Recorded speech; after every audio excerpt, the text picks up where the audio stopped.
नमस्कार दोस्तों, हमारे देश के संविधान निर्माता डॉक्टर बाबा साहब भीमराव अंबेडकर, जिनका अमेरिका पूरा दुनिया इतना सम्मान करता है, लेकिन हमारे देश के एक बाबा जी हैं, उनको अपमानित करने और उनकी छवि को धूमिल करने का प्रयास किया। उन्होंने सवाल किया है कि डॉक्टर अंबेडकर 16 वर्षों में 32 डिग्रियां कैसे ले सकते हैं। तक 16 साल पढ़ाई की, क्या यह संभव है कि 16 वर्ष में कोई व्यक्ति 32 डिग्री हासिल कर सकता है? और इसके साथ साथ उन्होंने कहा कि हमने आरटीआई लगाई और हमको पता चला कि डॉक्टर अंबेडकर सिर्फ बीए तक की डिग्री हमको मिली, इसके बाद की डिग्री नहीं मिली। हमने आरटीआई लगाया, आरटीआई में केवल और केवल उनकी एल्फिंस्टन कॉलेज से जो बीए की डिग्री है वहीं तक प्राप्त हुई। और उसके बाद मैं मान लेता हूं कि बीए तक पढ़े होंगे, पढ़ने में सामान्य दर्जे के थे। उनकी डिग्रियों में जैसे हाई स्कूल में 37% नंबर है उनका, कई जगह ऐसे नंबर हैं जो उनके बहुत ही न्यूनतम है। तो उसका भी महिमा मंडन और झूठ इतना परोसा गया कि वो उनसे विद्वान कोई व्यक्ति नहीं। और उन्होंने एक सवाल जो सबसे बड़ा अंबेडकर के विषय में कहा कि अंबेडकर अंग्रेजों की दलाली करते थे। 4 वर्षों तक वो क्या करते रहे? तो अंग्रेजों की दलाली करते रहे, अंग्रेजों के साथ उनके हाँ में हाँ मिलाते रहे। आज मैं इन सब सवालों का जवाब इस वीडियो में देने वाला हूं। आप लोग समझिए, उस समय भी और आज के समय भी जातिगत भेदभाव भारत में इतना ज़्यादा है कि कुछ लोगों को ये विश्वास नहीं होता कि एक दलित का बच्चा, एक शूद्र का बच्चा, जिसको हमने सेवा करने का अधिकार सिर्फ दिया था, पढ़ने लिखने का अधिकार नहीं दिया था, उसे जब पढ़ने लिखने का अधिकार मिला तो इतनी उच्च शिक्षा कैसे प्राप्त कर सकता है। उनको ये बात हजम ही नहीं होती कि कोई इतनी उच्च शिक्षा कोलंबिया और इंग्लैंड से पीएचडी करके, और वो भी 2-2 पीएचडी, ये कैसे हो सकता है। उनको ये विश्वास ही नहीं होता, क्योंकि उन्होंने अपने जीवन में इस तरीके से इतना गहन अध्ययन कभी नहीं किया होता। मैं आपको डॉक्टर अंबेडकर की कुछ डिग्रियों के बारे में पहले बता देता हूँ कि उन्होंने ये डिग्रियाँ कौन कौन सी थी जिसे उन्होंने हासिल किया था।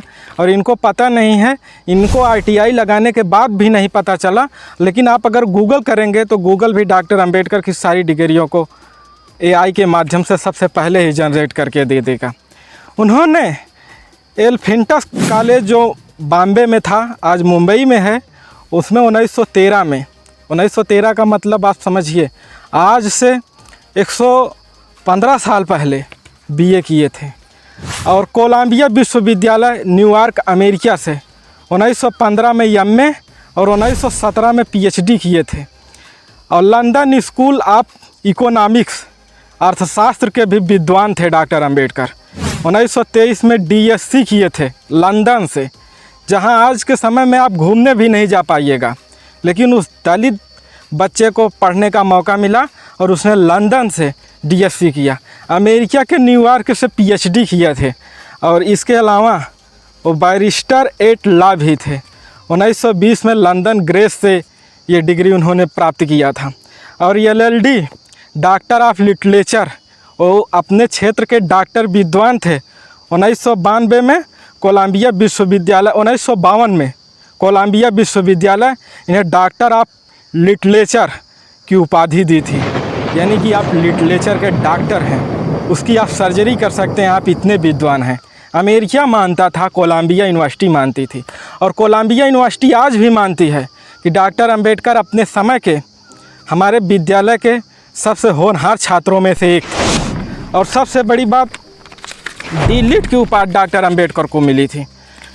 1953 में उस्मानिया विश्वविद्यालय जो हमारे देश के हैदराबाद में है, 1953 में इन्हें डॉक्टर ऑफ लिटरेचर की उपाधि उसने भी दिया था। और कोलंबिया ने डॉक्टर ऑफ लॉ की उपाधि दिया था कि आप लॉ के डॉक्टर हैं। इसी से तो डॉक्टर अंबेडकर बैरिस्टर बनकर भारत में आए थे। और सबसे बड़ी बात यह है कि इन सब डिग्रियों से पता चलता है कि डॉक्टर अंबेडकर असाधारण बौद्धिक क्षमता थी। संविधान निर्माण में उन्होंने जो अपनी बौद्धिक क्षमता दिखाई, उससे ये पूरी तरीके से कहीं सवाल उठने योग्य नहीं बचा है कि डॉक्टर अंबेडकर ने कितनी डिग्रियां ली, उनकी बौद्धिक क्षमता कैसी थी। और सबसे बड़ी चीज़, जिनको अपनी डिग्रियों के बारे में पता नहीं हो, वो डॉक्टर अंबेडकर की डिग्रियों को मांगने चले हैं। यही तो है ना हमारा भारत देश और विश्व गुरु का डंका जो बज रहा है।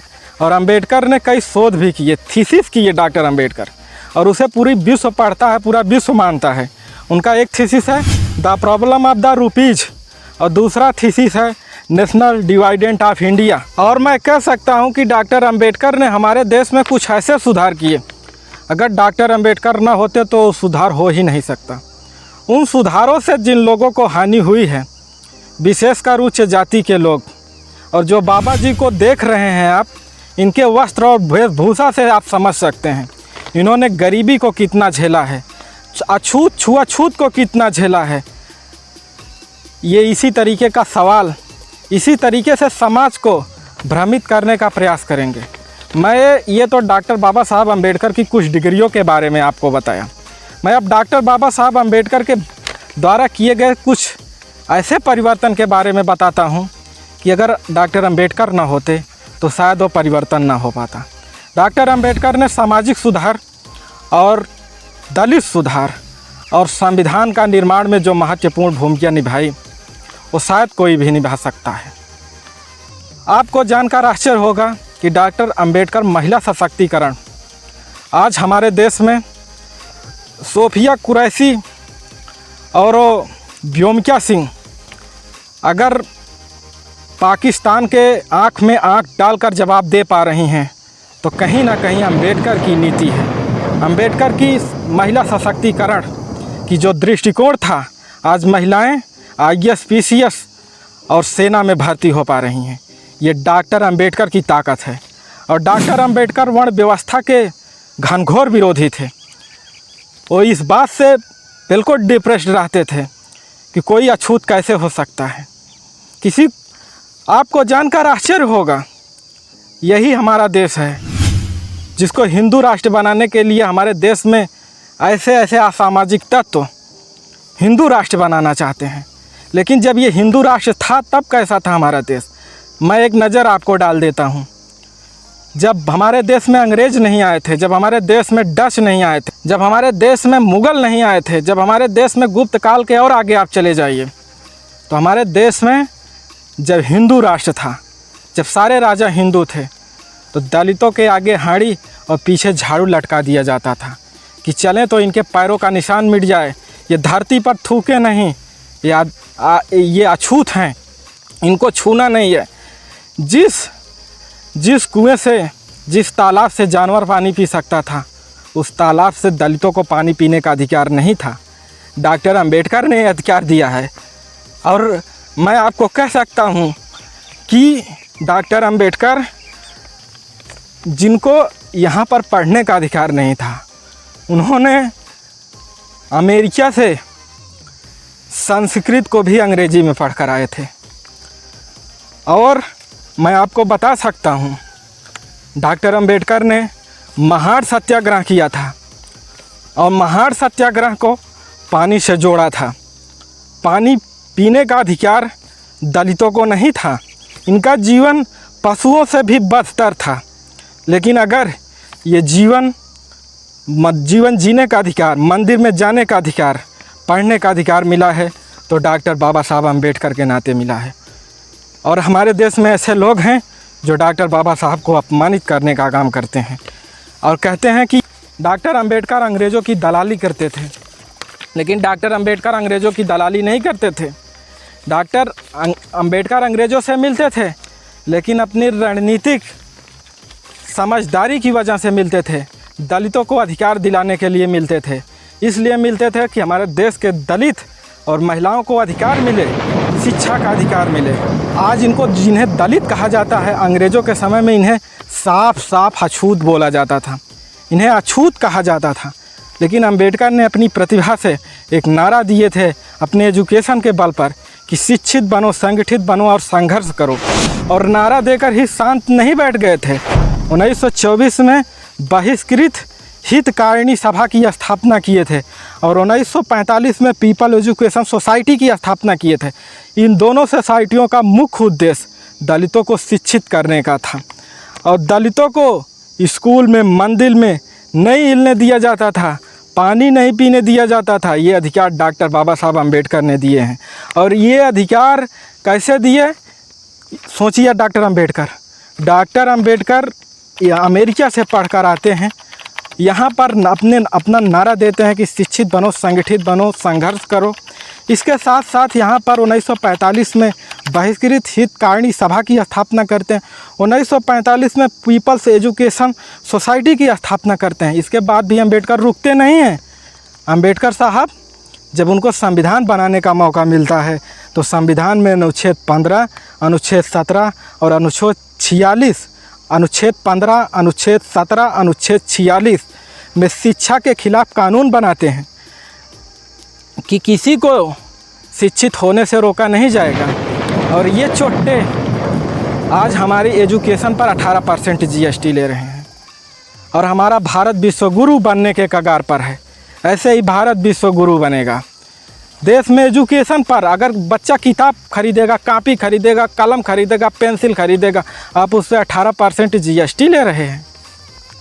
और आरक्षण नीति दिए, दलितों को सरकारी नौकरी में इनको सहूलियत मिले, इसलिए नहीं कि इनको पैसा मिले, ये भी सरकारी नौकरी में भर्ती हो सकें। एक इतनी बड़ी खाई बना दी गई थी दलितों और उच्च वर्ग के बीच में, उसे पाटने के लिए आरक्षण की व्यवस्था नितांत जरूरी थी।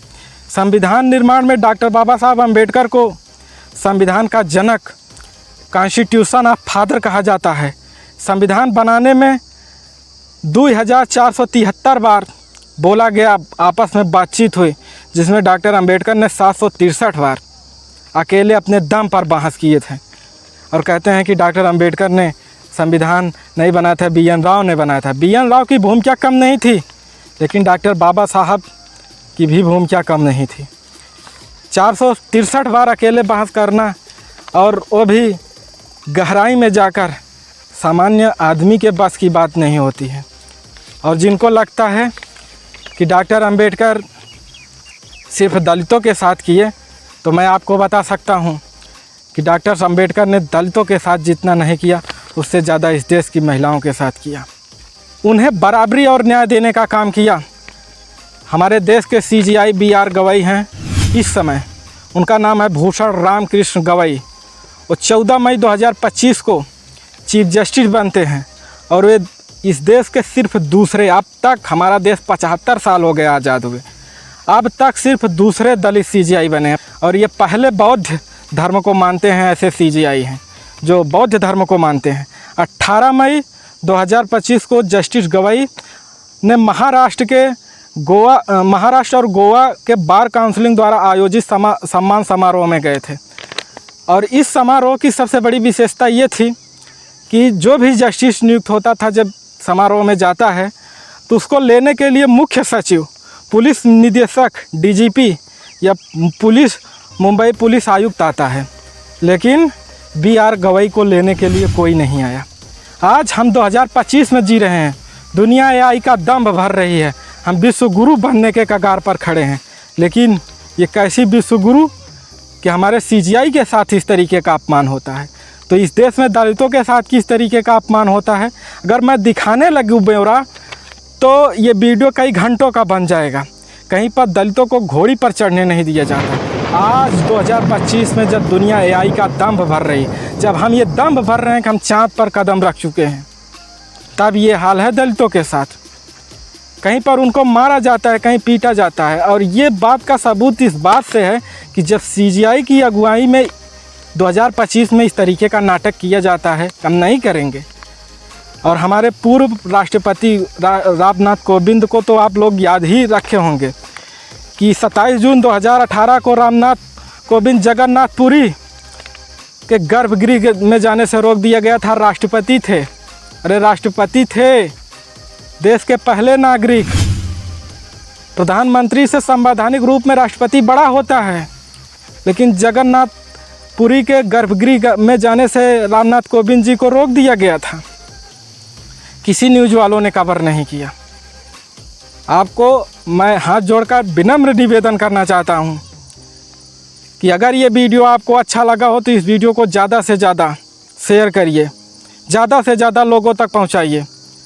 डॉक्टर अंबेडकर के बारे में भ्रम फैलाने से पहले लोग 10 बार सोचें।